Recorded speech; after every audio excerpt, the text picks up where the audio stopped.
আসসালামু আলাইকুম ওয়া ৰাহমাতুল্লাহি ওয়া বাৰাকাতুহু। এতিয়া প্ৰশ্ন হ'ল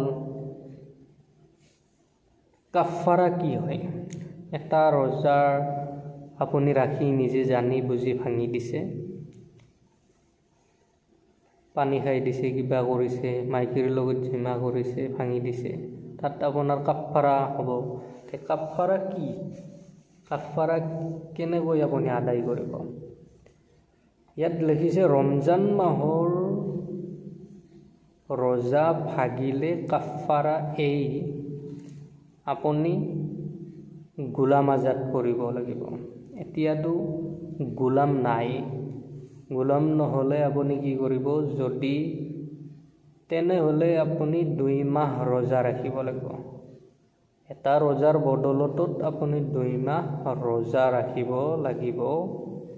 মাজত কোনো এটা ৰোজা এৰি দিব নোৱাৰিব। আপুনি আজি 10টা ৰাখি মাজত 11 নম্বৰ ৰোজাটো নাৰাখিলে আপুনি আকৌ প্ৰথমৰ পৰা ৰোজা ৰাখিব লাগিব।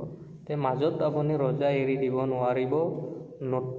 যদি আপুনি ৰোজা এৰি দিয়ে তেনেহ'লে আৰু প্ৰথমৰ পৰা আৰম্ভ কৰিব লাগিব। আৰু যদি এইটো আপোনাৰ দ্বাৰা সম্ভৱ নহয়, শক্তি নাই, তেনেহ'লে আপুনি 60টা মিস্কিনক খানি খুৱাব লাগিব।